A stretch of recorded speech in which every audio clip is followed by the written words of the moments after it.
এই ৮ দফাটাকে খুব গুরুত্বের সাথে নিয়েছে এবং আমরা যতটা সম্ভব স্বল্প সময়ের মধ্যে আলোচনা করে সিদ্ধান্ত নিয়েছি যা যা করা সম্ভব প্রশাসনের এই সীমাবদ্ধতার মধ্যেও তা সবটুকুই করব। কারণ এটা আসলে দাবি হিসেবে গ্রহণ করিনি আমি, এটা আমার নিজেরও দাবি। আমারও সন্তান আছে, এই মৃত্যুটি অন্যের সন্তানের হয়েছে, আমার সন্তানের হয়নি, এমন ভাববার মতো দায়িত্ব জ্ঞানহীন অভিভাবক হতে চাই না।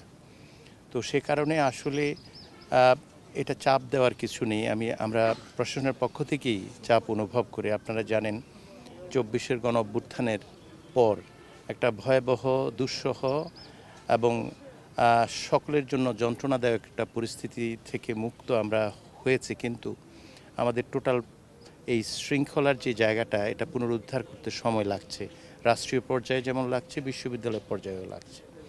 তো সে কারণে আমরা যা যা করবার কথা নিশ্চয়ই সেটা করতে পারছি না, কিন্তু আমাদের সীমিত সামর্থ্যের মধ্যে যেটুকু করা প্রয়োজন এবং যেটুকু করার সাধ্য আছে সেটুকু আমরা করার চেষ্টা করছি। অন্তত সফলতার দিক থেকে আমরা জানি না, যারা দেখছেন তারা বলবেন, কিন্তু আমাদের সদিচ্ছার যে জায়গাটা সেটা অন্তত দাবি করে বলতে পারে যে আমাদের ইচ্ছা আছে করবার। আর বিশেষ করে আমাদের আফসানা করিম রাচি, তার এই মৃত্যুটি আমাদের সবাইকে আসলে আরেকবার স্মরণ করিয়ে দিয়েছে যে আমরা বিশ্ববিদ্যালয় কেন, গোটা দেশেই নিরাপদ সড়ক নিয়ে যেই যুদ্ধটি করছি এই যুদ্ধটা আসলে শেষ হয়নি।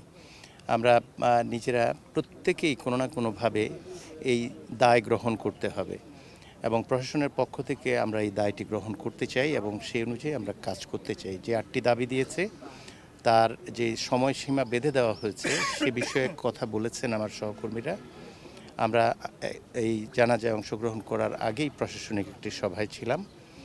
যেটুকু সময় প্রয়োজন ন্যূনতম ঠিক সেটুকু সময় নিয়ে এই দাবিগুলো পূরণ করার সর্বাধিক চেষ্টা করব এবং শুধু তাই নয়, এই বেদনা যেটা ওই পরিবারের আছে আমরা সমানভাবে এটা আসলে অনুভব করি এবং এটা আসলে দাবি দিয়ে কখনো এ ধরনের ব্যথা অনুভব করানো যায় না। আমরা স্বেচ্ছায় এই ব্যথা অনুভব করছি অভিভাবক হিসাবে, আমারও সন্তান আছে বলেছে।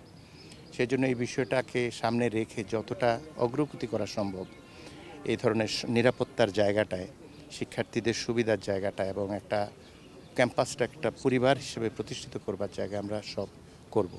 তো এ বিষয়ে আমরা যে পদক্ষেপ নিয়েছি সেটা আমাদের প্রোপাচার্য দুজন রয়েছেন, যদি আপনারা জানতে চান নিশ্চয়ই হ্যাঁ বলবেন। আর আরেকটি বিষয় হচ্ছে রাষ্ট্রীয় পর্যায় থেকেও আমাদেরকে যথেষ্ট সহযোগিতা এবং পরামর্শ দেওয়া হয়েছে যাতে করে শিক্ষার্থীদের এবং জনগণের কোনো ধরনের সমস্যা অসুবিধা না হয় সে ব্যাপারে আমরা যেন পদক্ষেপ গ্রহণ করি। ফলে এই দাবিটি গোটা ছাত্র জনতা এবং গোটা বাংলাদেশের, এবং এটার থেকে হয়তো বা আমাদের কিছু প্রাপ্তি হবে।